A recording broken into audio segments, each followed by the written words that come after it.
अस्सलाम वालेकुम viewers, welcome to B Direction channel. तो व्यूवर्स, आज के हमारे वीडियो का टॉपिक है how to allocate a unique name to a PPC campaign. तो ये वीडियो को शुरू करते हैं। तो इससे पहले सिंपली आपने अपने अमेज़ॉन के अकाउंट में आना है, सेलर सेंट्रल में, जिसमें से आपको एक्सेस मिली होगी कैंपेन मैनेजर से सीधा कैंपेन बिल्डर। उसमें आना है एडवर्टाइजिंग के अकाउंट में। तो वहाँ से फिर आगे आपने क्रिएट कैंपेन पर क्लिक करना है। वहाँ से फिर आगे आपके सामने ये ओपन होगा जहाँ पर कैंपेन नेम और ये सारी चीज़ें होंगी। तो इसके पहले कुछ इंस्ट्रक्शन पर बात कर लेते हैं। तो इसका सबसे पहली बात तो ये है कि अमेज़ॉन की तरफ से कोई हार्ड एंड फास्ट रूल नहीं है कि आप ज़रूरी है कि आप कैंपेन का कोई नाम रखें या कोई यूनिक। आप कोई भी वर्ड दे सकते हैं अमेज़ॉन को, इससे कोई मसला नहीं है, आप कुछ भी रख लें।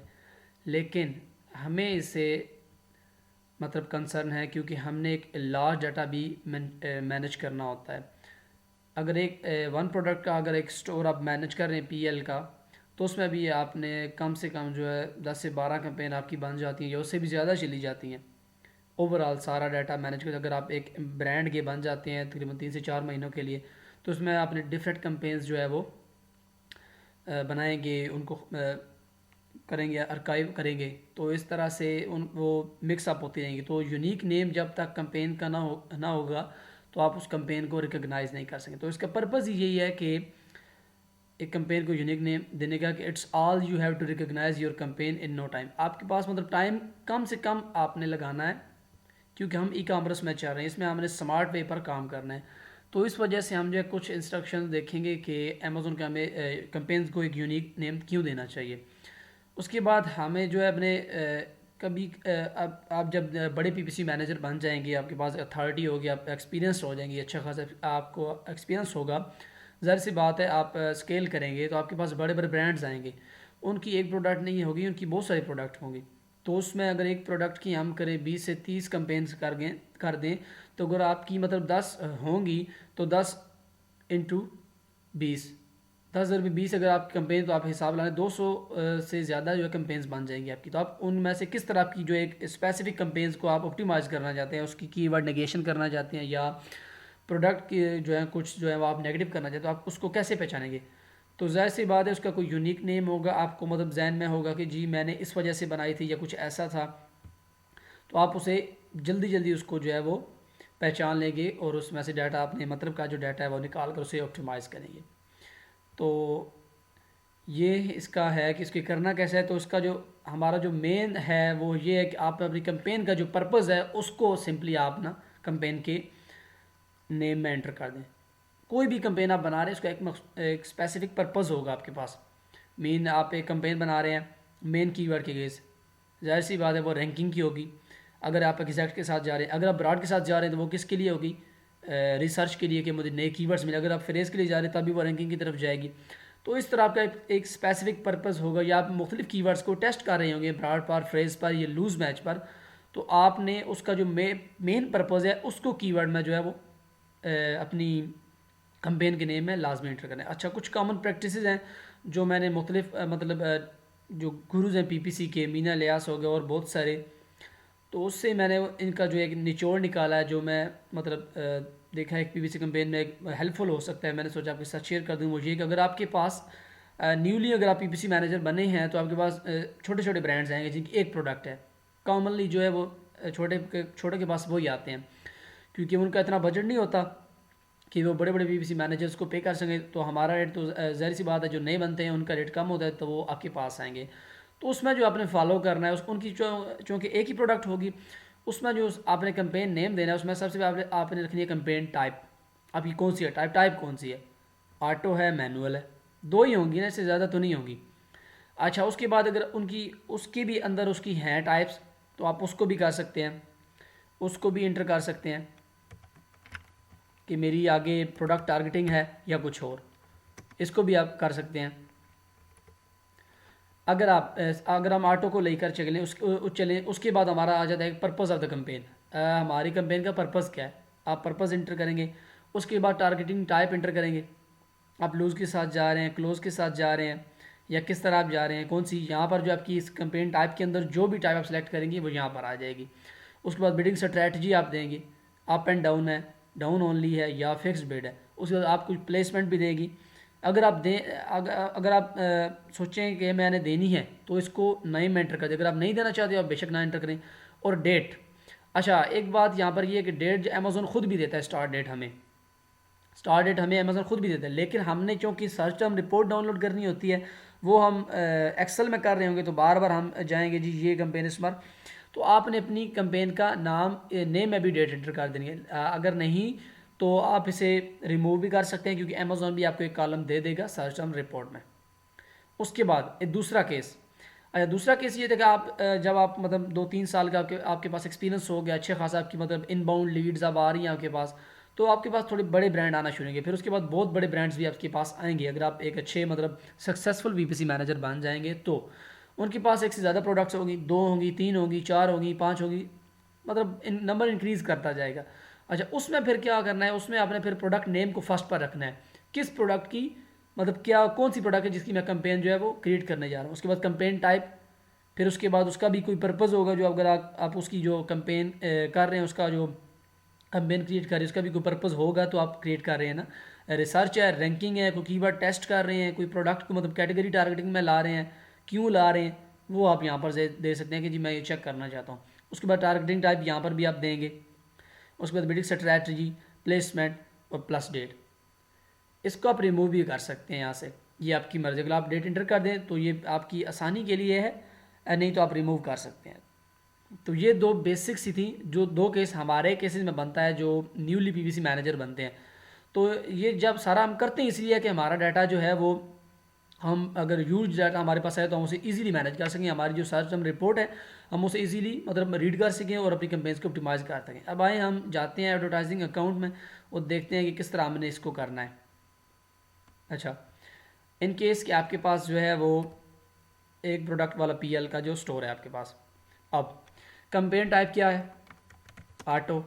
उसके बाद ऑटो के बाद हमारे पास क्या है जी, एक पर्पज़ ऑफ द कंपेन है, रिसर्च कंपेन है, ठीक है जी रिसर्च कंपेन है। प्लस नहीं लगाना आपने, इस तरह डैश लगानी है। कंपेन टाइप से पर्पज़ हो गया हमारे पास। टारगेटिंग टाइप आपकी कौन सी है, जाहिर सी बात है आपके पास कोई टारगेटिंग होगी। ऑटो में कौन कौन सी टारगेटिंग टाइप्स हैं, लूज़ है आप कौन कौन सी टारगेट कर रहे हैं।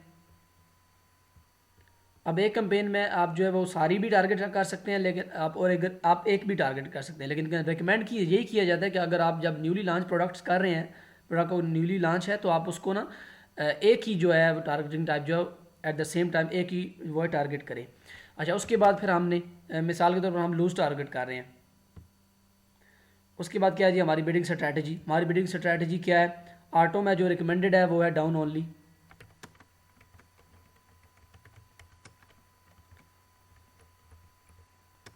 ओनली। इसके बाद हमारे पास जो है वो क्या है जी प्लेसमेंट, अगर आप देना चाहते हैं कौन सी है जी, आप मिसाल के तौर पर हम देना चाहते हैं जी टॉप ऑफ सर्च, TOS कर दें इसे,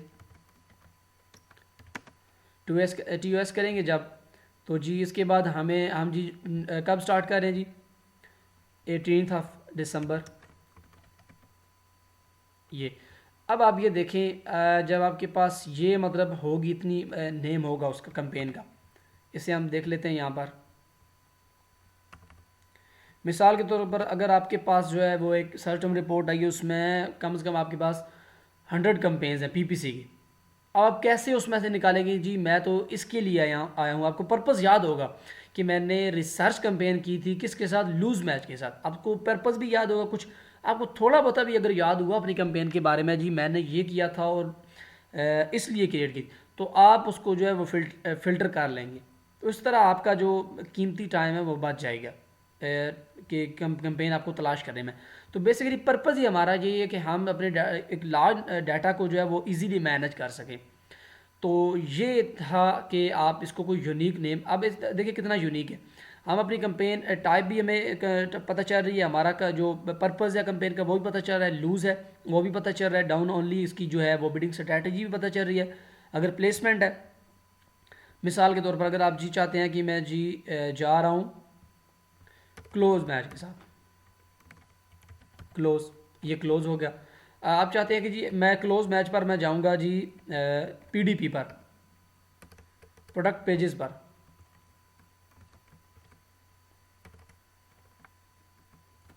प्रोडक्ट पेजेस पर आप जा रहे हैं तो ये इस तरह हो जाएगा। यानी कि आपने जो है वो इस तरह अपनी कंपेन्स को रिकग्नाइज करने के लिए उसको एक यूनिक सा नेम देना है। अब इसी तरह अगर हम देखते हैं जी हमारे पास जो है, हम दूसरा केस देखते हैं कि हमारे पास एक से ज़्यादा प्रोडक्ट्स हैं। अब आपको क्लाइंट ने हायर किया है कि जी आप मेरी मंथली बाय मंथली आप मेरी पीपीसी मैनेज करेंगे और मेरे पास जो है वो 2 प्रोडक्ट्स हैं या 3 प्रोडक्ट्स हैं, 3 प्रोडक्ट्स हैं। उसके बाद अगर आप 3 प्रोडक्ट्स की अगर आप कंपेन की मतलब क्रिएशन की तरफ जाते हैं तो आप किस तरह पहचानेंगे? उसमें सबसे पहले आप उसके देंगे जी नेम देंगे। अगर आपके पास ज़्यादा प्रोडक्ट्स हैं, पहली कंपेन आप लेट्स सपोज पैशियो लाइट्स, आपकी ये होगी कंपेन जी। अब इसका नाम आ गया, एक प्रोडक्ट होगी आपकी। उसके बाद ये सारा आपने फॉलो कर लेना है, प्रोडक्ट नेम कम और कंपेन टाइप। कंपेन टाइप को जी कौन से है जी, हम जी मैनुअल कर रहे हैं। उसके बाद जो हमारा पर्पज़ क्या है जी, हम अपने मेन कीवर्ड के अगेंस्ट रैंक कर रहे हैं, तो इसका मतलब है कि ये हमारी रैंकिंग की कंपेन है। या उसके बाद जो आपका पर्पज टारगेटिंग टाइप आप कौन सी कर रख रहे हैं, जाहिर सी बात है हमारी टारगेटिंग टाइप जो है एग्जैक्ट होगी क्योंकि हम रैंक कर रहे हैं। एग्जैक्ट भी हो सकती है और फ्रेज भी हो सकती है। उसके बाद बिल्डिंग स्ट्रैटेजी आपकी कौन सी है, डाउन ओनली है, अप एंड डाउन है, अप एंड डाउन है जी। उसके बाद हमारा जो है प्लेसमेंट, ज़ाहिर सी बात है प्लेसमेंट भी देंगे अपने मेन कीवर्ड के अगेंस्ट। वो मेनली हम जो है वो देते हैं उससे टॉप ऑफ सर्च पर, क्योंकि हम रैंक ज़्यादा हमें हमने वहीं पर जाना है, हमने TOS कर देंगे आप इसे। उसके बाद आप इसे डेट दे देंगे। अब एक प्रोडक्ट की होगी ये वाली, ठीक है।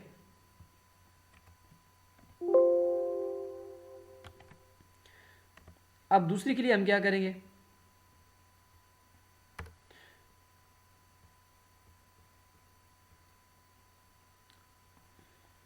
लेट्स सपोज हमारे पास है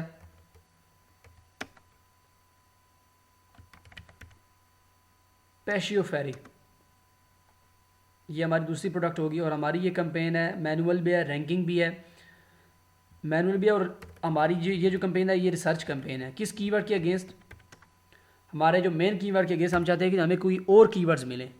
किस में, ब्रॉड में। टारगेटिंग हमारी क्या है जी, ब्रॉड है। उसके बाद स्ट्रैटेजी वही है, bidding strategy up and down है। हम जी टॉप ऑफ सर्च पर ये देंगे और अब हम PDP पर भी आपको देंगे।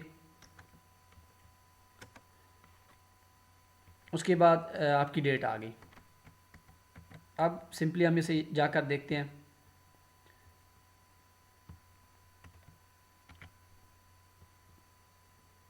अब यहाँ पर आकर इसे देखें, पैशियो चेयर ये भी है इसकी प्रोडक्ट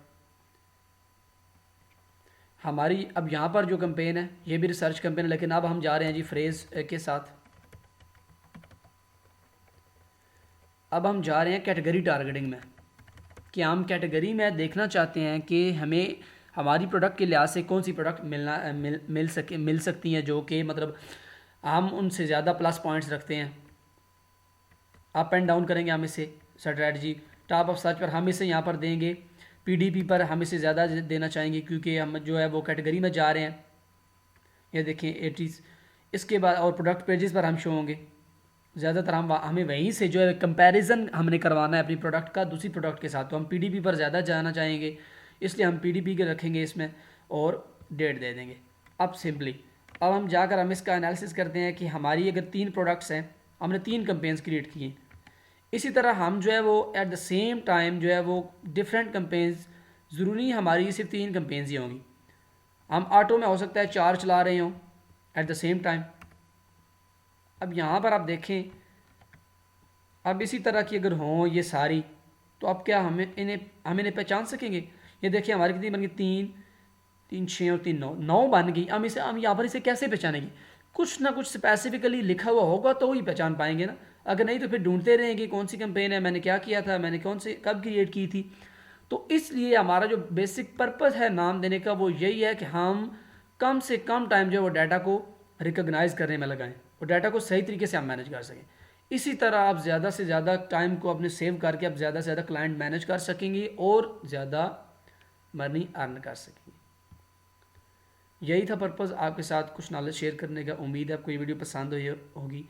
इस वीडियो से रिलेटेड अगर आपका कोई भी क्वेश्चन है तो आप कमेंट सेक्शन में पूछ सकते हैं, मैं आपको वहाँ पर रिप्लाई कर दूँगा। इसके अलावा इस वीडियो को लाइक करना और शेयर करना बिल्कुल मत भूलें और चैनल को सब्सक्राइब भी कर दीजिए और इस वीडियो को शेयर लाजमी करें, क्योंकि हो सकता है आपकी तरह के कुछ और भी हों जिनको अपनी मतलब कंपेन के नेम का कोई आइडिया ना हो कि हमें क्यों देना चाहिए और किस तरह देना चाहिए।